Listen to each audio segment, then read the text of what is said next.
আসসালামু আলাইকুম, হুমায়রা কিচেনে আপনাদের স্বাগতম। আজ আপনাদের দেখাবো নইটা শাক। নইটা শাকটা কীভাবে বেছে নিতে হয় দেখেন।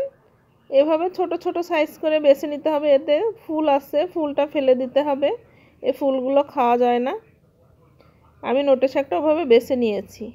এখানে নিয়েছি চিংড়ি মাছ, চিংড়ি মাছের পা দেখেন। বড়গুলো আমি রান্না করে খাবো দেখে একপাশে রেখে দিয়েছি, আর এই ছোটোগুলাকে আমি এটা শাকে দিয়ে খাবো। কিন্তু শাকে আমি এই চিংড়ি মাছের পাগুলো দেবো না, এটা ব্লেন্ডার করে এটার রস দেব। আমি চিংড়ি মাছের পাগুলো ব্লেন্ডারের ভিতরে দিয়ে অল্প করে পানি দিয়ে দেব, দিয়ে এবার এটাকে আমি ব্লেন্ডার করে নেব। যেটুকুন পানি লাগবে আপনার ব্লেন্ডার করতে ঠিক অল্প করেই পানি দেবেন। দিয়ে আমি দেখেন ব্লেন্ডার করে নিয়ে আসছি। এই চিংড়ি মাছের পা কিন্তু আপনার ব্লেন্ডার করলে পুরো মিহি হবে না, এজন্য এরকম আপনি ছাবা ছাবা থাকলেও কোনো সমস্যা নেই। এভাবে ব্লেন্ডার করে আপনি শুধু এর রসটা নিতে হবে। আমি এর ছাবাগুলো ফেলে দেব, ফেলে দিয়ে এটা দিয়ে আমি শাক রান্না করব।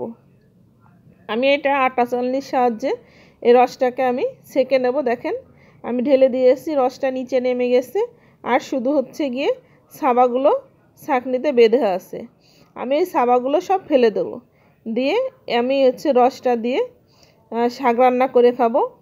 আমি এখানে রসুনটা থেতো করে নিয়েছি হামানে, যেহেতু আমার এটা শাক বাগার দেওয়ার জন্য রসুনটা একটু থেতো করে নিয়ে আর পেঁয়াজের সঙ্গে রসুন দিয়ে বেরেস্তা করে নিলে দেখবেন ভালো একটা সেন্ট আসে।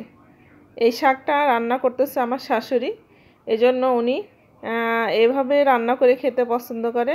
মায়ের হাতের রান্না শাক কিন্তু খুবই ভালো লাগে। দেখেন আমি এখন দিয়ে দেব এই পেঁয়াজ ভাজাটার ভিতরে আগে থেকে করে রাখা সেই চিংড়ি মাছের পায়ের রসটা। চিংড়ি মাছের পা যে ব্লেন্ডার করে রসটা রেখেছিলাম সেটা আমি দিয়ে একটু উতলিয়ে গেলে তার ভিতরে হলুদ পরিমাণ মতো দিয়ে আমি এটাকে নেড়েচেড়ে একটু খানিকক্ষণ কষিয়ে নেব। দেখেন কিভাবে টকবক করে ফুটে উঠছে। এ পর্যায়ে আমি পরিমাণ মতো লবণ দিয়ে দেব। লবণ দিয়ে আমি এটাকে আর একটুখানি কষিয়ে নেব।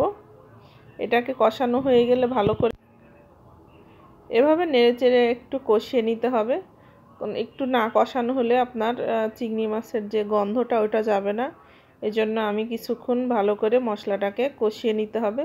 মশলা কষানো ভালো না হলে মশলার কাঁচা গন্ধটা থেকে যায়। দেখেন আমি বাইরে কাঠের চুলায় রান্না করতেছি। অবশ্য আজকের শাকটা রান্না করতেছে মার হাতের রান্না খুবই মজাদার।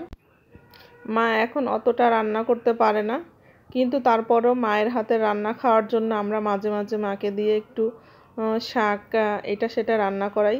মায়ের হাতের শাকটা খেতে খুবই ভালো লাগে। মা শাকটাকে খুব যত্ন সহকারে রান্না করে। মায়ের হাতের শাক খেতে আসলেই খুবই মজা। আমাদের মশলাটা দেখেন কষানো হয়ে আসছে, এভাবে একটু তেল বের হয়ে আসছে। এ পর্যায়ে আমি দিয়ে দেবো হালকা করে অল্প করে পানি দিয়ে দেবো, যেন শাকটা সিদ্ধ হয়ে যায়। আমি অল্প করে পানি দিয়ে তার ভিতরে শাকটা দিয়ে দেব। এভাবে দিয়ে আমি একটু ঢেকে দেব। ঢেকে দিয়ে এভাবে শাকটা রান্না করে খেয়ে দেখবেন, ভালো লাগবে।